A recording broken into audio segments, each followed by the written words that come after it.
Hello friends, नमस्कार। मैं राकेश कुमार स्वागत करता हूं आपका आपके सबसे पसंदीदा और लोकप्रिय एजुकेशन चैनल आर के बायोलॉजी क्लासेज सिक्कर में। तो फ्रेंड्स, अपन चर्चा कर रहे थे रक्त परिसंचरण तंत्र, जिसमें heart, blood pressure, blood group, इन सब के बारे में अपन ने पिछले वीडियो में देख लिया था। अब अपन चर्चा करते हैं उसी से बनने वाले मुख्य क्वेश्चनों के ऊपर। तो आज ब्लड सर्कुलेशन से संबंधित अपन मुख्य 40 क्वेश्चनों पर चर्चा करने वाले हैं। तो फ्रेंड्स, आप इन क्वेश्चनों को जरूर देखिए और अंत में कमेंट्स में बताना आपके कितने क्वेश्चन सही होते हैं। तो देखिए, वीडियो चालू करते हैं। वीडियो को लाइक कर दीजिए और जो पहली बार चैनल पर आए वह इसे सब्सक्राइब जरूर कर लीजिए। तो देखिए, फर्स्ट, रक्त समूह की खोज किसने की? तो ऑप्शन देखिए, Karl Landsteiner, William Harvey, Robert Peary और विलियम फंक। तो रक्त समूह की जो खोज की गई थी वह कार्ल लैंडस्टीनर के द्वारा की गई थी। उन्होंने 1940 या 41 अपन ऑप्शन देख सकते हैं उस आधार पर। तो 1940 में कार्ल लैंडस्टीनर ने इसकी खोज की थी। सर्वप्रथम रक्त परिसंचरण तंत्र का अध्ययन किसके द्वारा किया गया था? लैंडस्टीनर, ब्राउन, विलियम हार्वे और मैडम क्यूरी। तो सर्वप्रथम रक्त परिसंचरण तंत्र का अध्ययन किया था विलियम हार्वे ने। सी ऑप्शन सही है। अगला क्वेश्चन देखिए अपने, रक्त का अध्ययन क्या कहलाता है? हेमेटोलॉजी, न्यूरोलॉजी, हिस्टोलॉजी या मेमोलॉजी? तो देखो, मेमोलॉजी तो होता है स्तनधारियों का अध्ययन करना, हिस्टोलॉजी होता है शरीर में टिश्यू ऊतकों का अध्ययन, न्यूरोलॉजी जो होता है वह तंत्रिकाओं का अध्ययन होता है, और हेमेटोलॉजी जो होता है वह रक्त का अध्ययन होता है। ए ऑप्शन सही होगा। रुधिर दबाव मापक यंत्र क्या होता है? यानी कि ब्लड प्रेशर अपन किस में मापते हैं? स्पिग्मोमेनोमीटर, स्टेथोस्कोप, ईसीसी या एमआरआई? तो यह मापते हैं फ्रेंड्स स्पिग्मोमेनोमीटर। ए ऑप्शन सही है। आगे देखिए फिर, मानव शरीर में खून के शुद्धिकरण की प्रक्रिया को क्या कहते हैं? डायलाइसिस, हीमोलिसिस, पेरालिसिस या ओक्जोमोसिस? तो मानव शरीर में खून के शुद्धिकरण की प्रक्रिया को कहते हैं डायलाइसिस, यानी ए ऑप्शन सही है। रक्त का लाल रंग किसके कारण होता है? प्लाज्मा, हीमोग्लोबिन, जिंक या कैल्शियम? तो रक्त का जो लाल रंग होता है वह होता है अपने हीमोग्लोबिन के कारण। बी ऑप्शन अपना सही होगा। अगला क्वेश्चन देखिए फिर, किस विटामिन की कमी से खून का थक्का नहीं जमता है? तो विटामिन ए, बी, सी या के? तो फ्रेंड्स, विटामिन के बारे में मैंने 4-5 वीडियो अपलोड कर चुका हूँ, जिन्हें आप प्लेलिस्ट में जाकर देख सकते हो। तो उनमें डिटेल से बताया, उनको याद करने की ट्रिक के साथ में। तो किस विटामिन की कमी से खून का थक्का नहीं जमता है? तो वह विटामिन होता है विटामिन के। फिर आगे अपन देखते हैं रक्त का शुद्धिकरण कहाँ होता है? तो हृदय, फेफड़ा, यकृत या किडनी? तो रक्त को जो शुद्ध किया जाता है वह कार्य होता है किडनी का, यानी कि वृक्क के द्वारा अपन मानते हैं कि यह क्रिया होती है। तो रक्त का जो शुद्धिकरण होता है वह अपन देखेंगे कहाँ पर होता है, किडनी या वृक्क में होता है। आगे देखिए, जब मनुष्य जो होता है सोता है तो उसका रक्तचाप पर क्या फर्क पड़ता है? तो जब मनुष्य सोता है तो रक्तचाप अपन कहते हैं कि क्या होता है, घट जाता है। बी ऑप्शन सही होगा। फिर आगे अपन देखेंगे कि जब मनुष्य दौड़ लगाता है तो उसका रक्तचाप जो होता है वह क्या हो जाता है, बढ़ जाता है। तो दोनों बातें अपने को ध्यान रखनी। विश्राम के समय रक्तचाप घट जाता है, जबकि व्यायाम परिश्रम के समय क्या हो जाता है, बढ़ जाता है। फिर आगे देखिए, इसमें मानव शरीर में हृदय का क्या कार्य होता है? पंपिंग स्टेशन की तरह, शरीर को ऊर्जा देना, कार्य क्षमता को बढ़ाना या कोई नहीं? तो इसका कार्य होता है पंपिंग स्टेशन की तरह। फर्स्ट ऑप्शन सही होगा। फिर आगे देखिए, मानव का रक्त पीएच का मान कितना होता है? तो वह होता है 7.4। बी ऑप्शन अपना सही होगा। D option. मानव रक्त के कितने समूह होते हैं? 1, 2, 3 या 4? तो मानव जो ब्लड ग्रुप होते हैं वे होते हैं 4। कौन कौन से? ए, बी, ए बी और ओ। तो इनमें यहीं पर बताऊंगा क्वेश्चन की जो ओ जो नेगेटिव होता है उसे अपन सर्वदाता कहते हैं, और ए बी जो पॉजिटिव होता है उसे अपन क्या कहते हैं, सर्वग्राही कहते हैं। ध्यान रखना। आगे देखिए, कौन सा रक्त वर्ग सर्वग्राही होता है? देखिए क्वेश्चन आगे, कौन सा रक्त वर्ग सर्वग्राही? ए बी, ए बी और ओ? तो इनमें होता है ए बी। अब ध्यान रखना फ्रेंड्स, जब ऑप्शन में ए बी प्लस और ए बी नेगेटिव दोनों दे रखे हो तो ध्यान रखना ए बी जो पॉजिटिव होता है वह क्या होता है, सर्वग्राही होता है। और कौन सा रक्त वर्ग सर्वदाता? ए बी और ओ दे रखा अपने। तो इनमें अपन कहेंगे कौन सा होगा, ओ क्या होता है, सर्वदाता होता है। अगर ऑप्शन में ओ माइनस और ओ प्लस यानी कि ओ नेगेटिव पॉजिटिव हो तो ओ नेगेटिव जो होता है वह क्या होता है, सर्वदाता होता है। फिर आगे देखिए अपने, किस रुधिर वर्ग में कोई एंटीबॉडी नहीं पाई जाती है। ऐसा कौन सा रुधिर वर्ग होता है जिसमें किसी भी प्रकार की एंटीबॉडी नहीं पाई जाती है। तो ऐसा जो होता है वह होता है अपने ब्लड ग्रुप है ए बी। इसमें अपन कहते हैं किसी भी प्रकार की एंटीबॉडी नहीं पाई जाती। किस रुधिर वर्ग में दोनों एंटीबॉडी पाई जाती है, यानी कि ए और बी दोनों एंटीबॉडी उपस्थित है होती है, तो वह पाई जाती है ओ जो ब्लड ग्रुप होता है उसमें होती है। फिर आगे देखिए, किस रुधिर वर्ग में कोई एंटीजन नहीं पाई जाती, यानी ऐसा कौन सा ब्लड ग्रुप है जिसमें एंटीजन या प्रतिजन अब्सेंट होता है। ए बी और ओ। तो इनमें से अगर अपन देखेंगे फ्रेंड्स कि किस रुधिर वर्ग में कोई एंटीजन नहीं उपस्थित है तो वो होता है अपने ब्लड ग्रुप है ओ। इसमें किसी भी प्रकार का एंटीजन नहीं होता है। आगे देखिए फिर क्वेश्चन अपना, निम्न में से किन भित्तियों पर रक्त द्वारा डाले गए दबाव को रक्तदाब कहते हैं। तो हृदय, सिरा, धमनी और केशिका। तो अपन मानते हैं कि अपने शरीर के अंदर जो ये रक्तवाहिनियाँ होती है यह ब्लड का सर्कुलेशन में सहायक होती है। तो धमनी जो होती है उसमें अपन मानते हैं कि जब ब्लड गुजरता है तो हृदय स्पंदन के कारण उसमें गुजरने वाले ब्लड पर जो दबाव लगता है उसे अपन क्या कहते हैं, रक्तदाब कहते हैं। तो वह किस पर लगेगा, धमनी पर। सी ऑप्शन अपना सही होगा। फिर आगे देखिए, मानव रक्त में कितना % प्लाज्मा होता है। तो फ्रेंड्स वैसे तो 55% अपन मानते हैं, लेकिन यहाँ पर ऑप्शन में 55% नहीं है। तो देखेंगे 50, 60, 70, 80। तो इनमें अपना सही ऑप्शन क्या हो जाएगा, सेकेंड, यानी कि मानव रक्त में 60% तक प्रतिशत प्लाज्मा होता है। फिर स्वस्थ जो शरीर होता है, स्वस्थ मनुष्य के शरीर में रक्त की कुल मात्रा कितनी होती है। शरीर वजन का 10%, शरीर वजन का 5%, शरीर वजन का 7% या शरीर वजन का 20%। तो मानव शरीर में अपन मानते हैं रक्त की कुल मात्रा जो होती है शरीर के वजन का 7% या 7 से 8% तक होता है। अगर ऑप्शन में 8 हो तो अपन 8 भी कर सकते हैं। मानव शरीर में रुधिर बैंक का कार्य कौन करता है, पलिया, फेफड़े, हृदय या यकृत। तो ब्लड बैंक मानते हैं अपन पलिया या जो तिल्ली का जो पार्ट होता है उसे अपन मानते हैं ब्लड बैंक के नाम से जानते हैं। और पलिया को क्या कहते हैं, आरबीसी का कब्रिस्तान भी कहते हैं, क्योंकि आरबीसी यहीं पर आकर क्या होती है, नष्ट होती है। फिर आगे क्वेश्चन देखिए अपने, रक्त में पाई जाने वाली धातु है, इंपॉर्टेंट क्वेश्चन है, कैल्शियम, सोडियम, तांबा और आयरन। तो रक्त में मुख्य रूप से क्या पाई जाती है फ्रेंड्स, अपन देखते हैं आयरन, यानी कि Fe जो तत्व फेरस ये क्या होता है, उपस्थित होता है, ये धातु होती है। कौन सी वाहिकाएं साफ रक्त फेफड़ों से हृदय तक ले जाती है, फुफ्फुसीय शिरा, फुफ्फुसीय धमनी।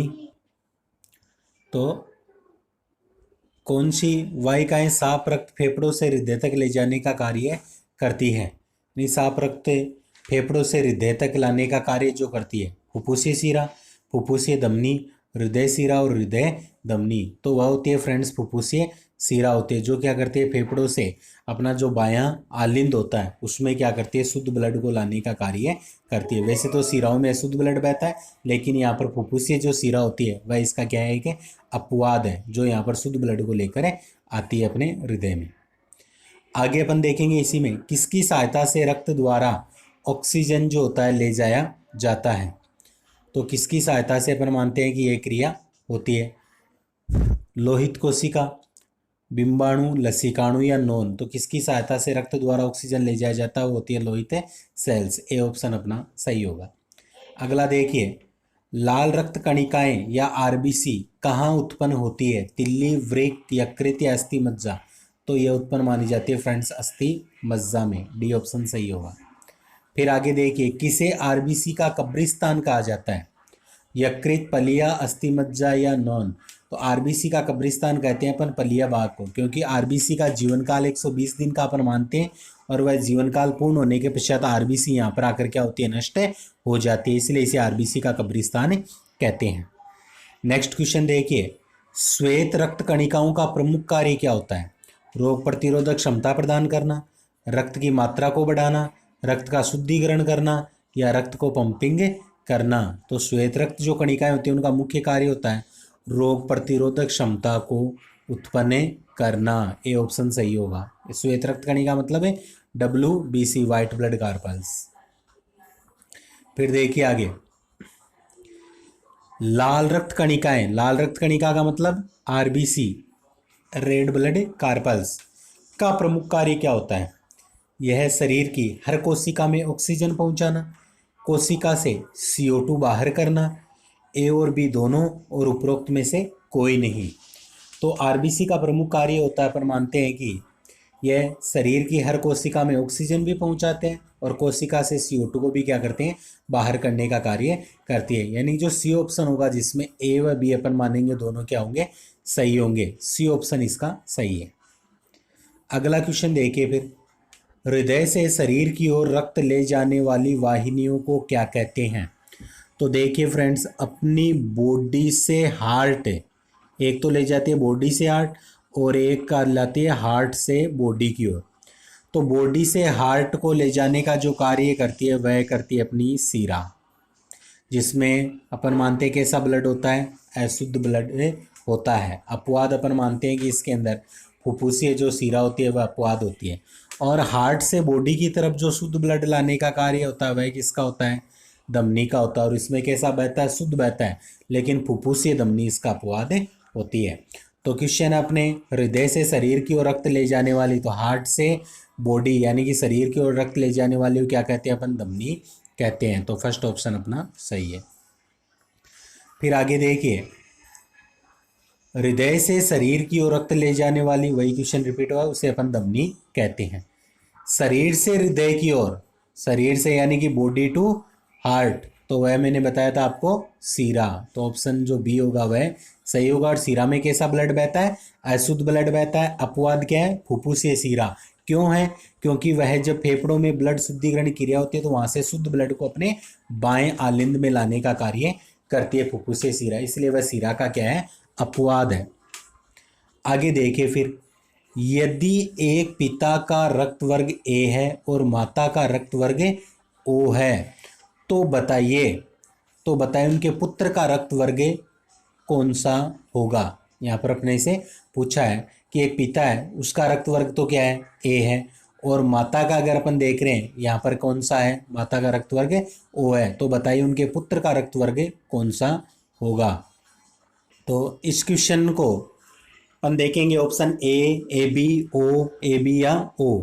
तो वैसे तो फ्रेंड्स अपन कहेंगे कि इसका सीधा सा आंसर होता है ओ, लेकिन अपन इसके ऑप्शन को अगर डिटेल से लेकर जाएं तो और भी इसके अंदर ब्लड ग्रुप ए बी आता है। तो इन क्वेश्चनों को कैसे सॉल्व किया जाता है, इसके लिए मैंने एक ब्लड का काफ़ी लंबा चौड़ा एक वीडियो बना रखा है, जिसे आप अपने डिस्क्रिप्शन लिंक में ब्लड के जो मेरे वीडियो है वहाँ पर आप ज़रूर देखना, ब्लड ग्रुप कैसे निकाले जाते हैं, उनमें आप ऐसे क्वेश्चनों को सॉल्व करना सीख सकते हैं।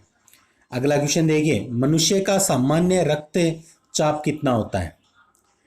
150/90 mm, HG 120/80, 80/120 और 100/50। सामान्य पूछा है तो वह कितना होता है, 120/80 mm HG। HG यहाँ पारे को प्रदर्शित करता है, पारा या मरकरी। तो 120 तो ऊपरी मान और 80 क्या होता है, निचला मान होता है। फिर देखिए आगे, रक्त जमने में किस तत्व की भूमिका मानते हैं? तो देखिए कैल्शियम, Fe, Mg और कॉपर। अब कई क्या कर देते हैं यहाँ पर Fe इसको सही कर देते हैं फ्रेंड्स, लेकिन Fe तो अपन कहते हैं उसमें पाए जाने वाला एक तत्व आयरन होता है, लेकिन यहाँ पर पूछा रक्त जमने के लिए, तो रक्त जमने के लिए अपन देखेंगे सही आंसर क्या होगा अपना, कैल्शियम यानी कि Ca। यह क्या है, बिल्कुल रक्त तत्व होता है जो रक्त जमने में सहायक होता है। फिर आरबीसी का जीवन काल पूछा है, तो 20 दिन, 120 दिन, 10 से 20 दिन या नॉन। तो आरबीसी का जीवन काल होता है 120 दिन का, अपन मानते हैं इसका जीवन काल, या अपन कहते हैं कि 4 माह का जीवन काल होता है। उसके पश्चात ये नष्ट होती है, और कहाँ नष्ट होती है, ये पलिया बाग में नष्ट होती है, और इसी कारण उस बाग को अपन क्या कहते हैं, आरबीसी का कब्रिस्तान या बुच्चड़ खाना के नाम से भी अपन जानते हैं। और पलिया का एक क्वेश्चन और बनता है, उसे ब्लड बैंक के नाम से भी अपन जानते हैं। फिर आगे देखिए, WBC जो होती है उसका जीवन काल कितना होता है? तो WBC की अगर अपन बात करते हैं तो WBC का जो जीवन काल होता है 1 से 4 दिन, 10 से 20 दिन, 20 से 200 या नॉन। तो WBC का जो जीवन काल होता है वह लगभग अपन मानते हैं 4 दिन। तो ऑप्शन दे रखा अपने 1 से 4 दिन, तो फर्स्ट ऑप्शन क्या होगा अपना इसके अंदर बिल्कुल सही होगा। तो ये है ब्लड सर्कुलेशन से पूछे जाने वाले मुख्य इम्पोर्टेंट क्वेश्चन थे। इन क्वेश्चनों को आप ज़रूर याद रखिए। अब यहाँ पर 2-4 में मेन बातें और बताता हूँ, उनको ज़रूर सुनिए आप लोग। कि रुधिर समूह जो अपना था, एक तो ए, बी और AB, इनकी खोज अगर पूछी जाए तो सन 1900 के अंदर अपन मानते हैं कार्ल लैंडस्टीनर ने की थी। जबकि ओ ब्लड ग्रुप की खोज पूछी जाए तो वह अपन मानते हैं कि सन 1902 में कोस्टले के द्वारा, डी कास्टले जो वैज्ञानिक हुआ था और साथ में स्ट्रूली, उनके द्वारा यह की गई थी 1902 में। ये अपने को ध्यान रखना है। अगर अलग से पूछ ले ओ की तो वह डी कास्टले व स्ट्रूली के द्वारा की गई थी, और ए, बी और AB की पूछे तो 1900। अगर ऑप्शन में केवल लैंडस्टीनर है तो अपन वहाँ पर लैंडस्टीनर कर सकते हैं। इन बातों का अपने को विशेष रूप से ध्यान में रखना है। अब अपन मानते हैं कि लैंडस्टीनर और विनर ने जो RH फैक्टर था उसकी खोज अपन मानते हैं कि अफ्रीका में पाए जाने वाले एक बंदर में की थी। तो उस बंदर का नाम क्या था? रीसस बंदर था। उस बंदर का नाम अगर याद है तो रीसस बंदर था, और वह खोज कब हुई थी? 1940 के अंदर अपन मानते हैं कि उसकी खोज की गई थी। और रीसस बंदर के रुधिर में एक विशेष प्रतिजन पाया गया था जिसे एग्लूटिनोजन कहा गया, एग्लूटिनोजन, और जिसे बाद में क्या नाम दे दिया गया? RH फैक्टर नाम दिया गया। यह जिसके शरीर में उपस्थित होता है उसे RH पॉजिटिव, और जिसमें नहीं होता उसे RH नेगेटिव के नाम से जाना गया। भारत में 97% लोग क्या है? RH पॉजिटिव है, और जबकि मात्र 3% क्या है? RH नेगेटिव होते हैं। ये अपन मानते हैं कि ऐसी क्रिया होती है। और साधारण मनुष्य के रक्त में अपन मानते हैं कि RH एंटीबॉडीज का क्या होता है? अभाव होता है। परंतु RH नेगेटिव व्यक्ति में अगर अपन RH पॉजिटिव ब्लड चढ़ा दें तो RH नेगेटिव के व्यक्ति के प्लाज्मा में क्या हो जाता है कि RH एंटीबॉडीज यानी कि एग्लूटिनिन बन जाती है। परंतु दूसरी बार RH पॉजिटिव रक्त देने पर ग्राही व्यक्ति में क्या होता है? एग्लूटिनेशन की क्रिया हो जाती है, जिसके कारण से अपन मानते हैं RH नेगेटिव व्यक्ति की क्या हो जाती है? मृत्यु हो जाती है। इसीलिए ब्लड आदान प्रदान करने से पहले अपन मानते हैं कि ब्लड ग्रुप की जाँच की जाती है। इसी से संबंधित एक रोग और बताया था पिछले वीडियो में, एरिथ्रोब्लास्टोसिस पिटेलिस रोग। तो कमेंट्स आया था सर उस रोग के बारे में थोड़ा सा बता दीजिए। तो देखो बोलकर बता रहा हूँ कि अपन मानते हैं कि यह रोग क्यों होता है। इसमें क्या होता है कि पिता तो होता है RH पॉजिटिव और माता क्या होती है? RH negative. यह जो रोग होता है एरिथ्रोब्लास्टोसिस पिटेलिस रोग, इसमें अपन मानते हैं कि जो पिता होता है वह तो क्या होता है? RH पॉजिटिव होता है, और जबकि जो माता होती है वह क्या होती है? RH नेगेटिव होती है। उस स्थिति में रोग होता है तो क्या होता है कि गर्भ में एक RH पॉजिटिव को शिशु को जन्म देती है। तो गर्भ में जब वह शिशु होता है RH पॉजिटिव, तो बच्चे की जो लाल रक्त कणिकाएं होती है RBC से RH जो कारक यानी कि एग्लूटिनोजन, वह प्लेसेंटा की कोशिकाओं से होकर माँ के रक्त में पहुँच जाता है, और वहाँ पर एंटीबॉडीज बनाकर माँ को रोगक्षम कर देता है। यानी कि वहाँ पर अपन कहेंगे कि वह एंटीबॉडीज का निर्माण कर लेता है। और अगली गर्भावस्था में यदि भ्रूण RH पॉजिटिव यानी दोबारा RH पॉजिटिव शिशु होता है तो माता के रक्त में उत्पन्न जो एग्लूटिनिन थी जो पहले हो गई थी, वह प्लेसेंटा को पार करके अपन कहते हैं कि भ्रूण जो होता है प्लेसेंटा को पार करके भ्रूण के रक्त में पहुंच जाती है, और वहां पर जाकर क्या कर देती है? RBC पर जो RH एग्लूटिनोजन के साथ संयुक्त होकर भ्रूण की जो सेल्स होती है उन्हें क्या कर देती है? नष्ट कर देती है। जिससे अपन मानते हैं कि जो नवजात या भ्रूण शिशु होता है में रक्त अपघटन रोग हो जाता है, जिसे एरिथ्रोब्लास्टोसिस पिटेलिस रोग कहते हैं, जिसके कारण अपन मानते हैं कि गर्भ में ही उस शिशु की क्या हो जाती है? मृत्यु हो जाती है। कहने का मतलब है RH पॉजिटिव पिता और RH नेगेटिव माता। पहला जो शिशु होगा RH पॉजिटिव वह तो क्या होगा? सही होगा, लेकिन दूसरा जो होगा उसकी क्या हो जाएगी? गर्भ में मृत्यु हो जाएगी। रोग कौन सा होगा? एरिथ्रोब्लास्टोसिस पिटेलिस रोग होता है। तो ये थी सामान्य जानकारी। आज का वीडियो कैसा लगा कमेंट्स में ज़रूर बताइए। अच्छा लगा हो तो लाइक कर दीजिए, ज़्यादा से ज़्यादा शेयर कीजिए। जो नए आए हैं वह सब्सक्राइब ज़रूर कीजिए। वीडियो देखने के लिए आप सभी का धन्यवाद। मिलते हैं अगले वीडियो में एक नए टॉपिक के साथ में। तब तक के लिए जय हिंद, जय भारत।